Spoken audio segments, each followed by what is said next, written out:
Donc, dans cette petite vidéo, je vais vous expliquer l'exercice à faire sur func. Donc,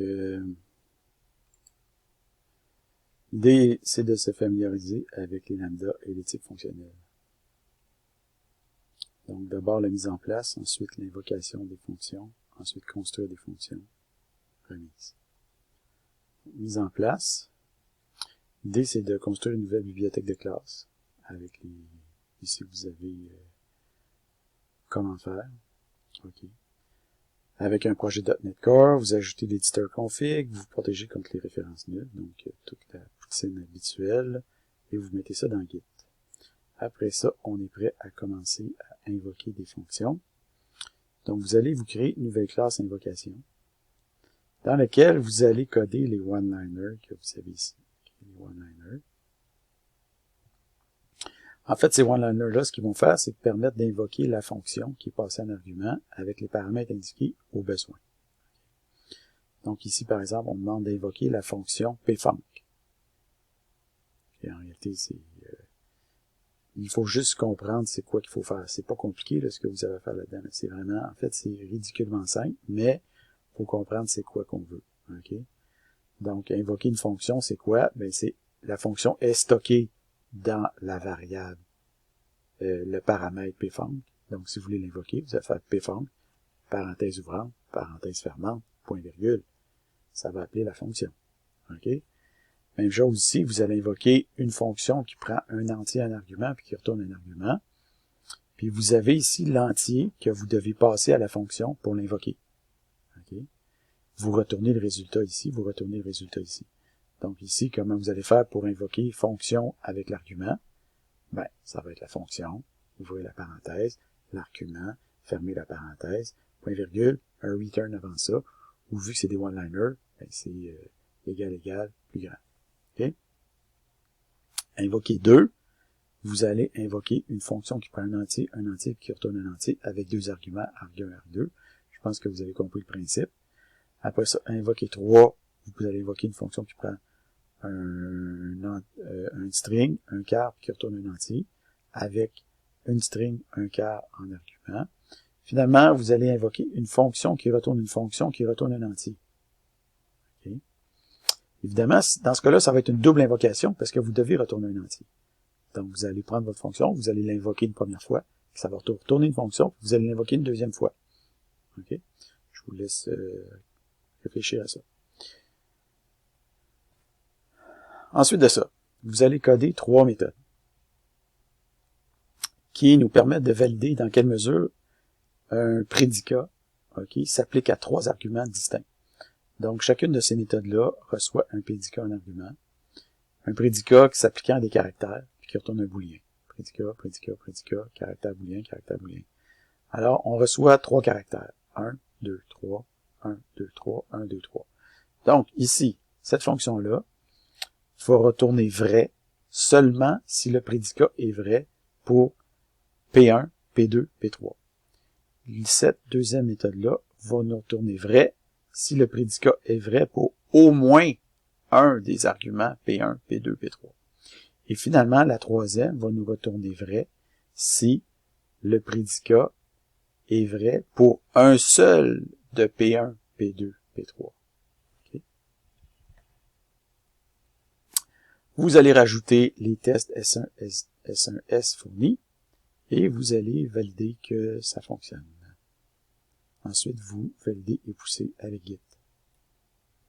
Maintenant, construction de fonctions.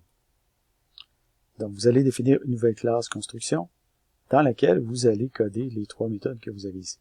Donc, l'idée dans cette deuxième partie, c'est que vous allez créer des fonctions avec des lambdas, par exemple, que vous allez retourner. Donc, la première, ici, on nous demande de retourner une fonction qui permet de mettre au carré. Donc, on veut, notre méthode fonction au carré doit retourner une fonction qui permet de mettre au carré un double pour mettre le double au carré. Donc, évidemment, c'est assez simple dans le cas présent. Vous retournez un lambda qui appartient à un argument, le met au carré. Ici, vous retournez une fonction qui multiplie deux nombres.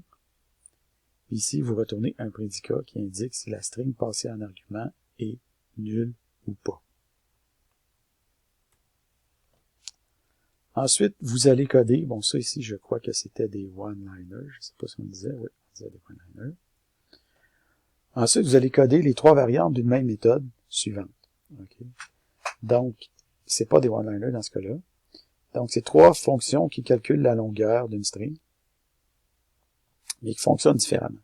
La première, en fait, calcule la longueur d'une string, possiblement nulle, avec le point d'interrogation. Donc, si la string est nulle, on retourne 0 comme longueur. Dans le deuxième cas, on calcule aussi la longueur d'une string, mais si la string est nulle, on retourne nul comme longueur.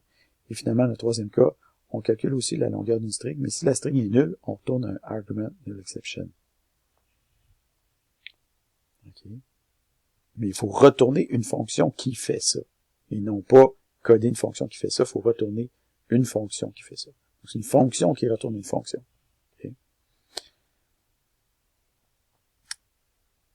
Vous allez rajouter une autre fonction ici qui permet de déterminer si une string est majuscule au début et à la fin. Donc, si un mot commence et se termine par une lettre majuscule, si le mot est vide ou nul, c'est faux. Okay. Donc, il faut retourner une fonction qui permet de déterminer si un mot commence et se termine par une lettre majuscule. Enfin, vous allez ajouter la classe personne dans son propre fichier, et vous allez, toujours dans la classe construction, ajouter les trois méthodes suivantes qui sont basées sur une personne. Donc, la première méthode va vous retourner l'âge d'une personne. Donc, c'est une méthode qui prend en argument une personne, puis qui retourne l'âge de la personne. Donc, vous devez retourner une méthode qui fait ça. Ensuite, vous allez retourner une méthode qui permet de créer une nouvelle personne. Okay. Donc, c'est une méthode qui, à partir d'un string et d'un entier, nous retourne une personne. Donc, ça permet de créer une nouvelle personne sans aucune validation.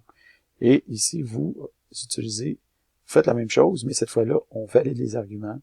Donc, on veut que l'entier, l'âge, soit plus grand que 0, sinon, plus grand ou égal à 0, sinon c'est un argument of exception. Puis on veut que le nom soit pas nul et non blanc, sinon d'un argument d'exception. Vous allez rajouter les tests S2, S2S ici, et vous allez mettre tout ça sur Git, et vous remettez quand vous avez terminé.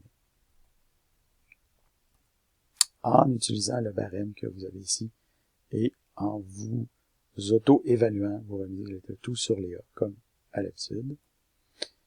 Et voilà, donc j'aimerais remercier Sébastien Huot, en fait, pour ses remarques constructives dans l'élaboration de cet exercice, puis en fait, pas juste cet exercice-là, de nombreux exercices, en fait, Sébastien révise un peu mes exercices, puis il me dit qu'est-ce qu'il faut qu'il soit ajusté, des fois le temps, il y a des choses qui sont pas claires. Donc, merci beaucoup Sébastien.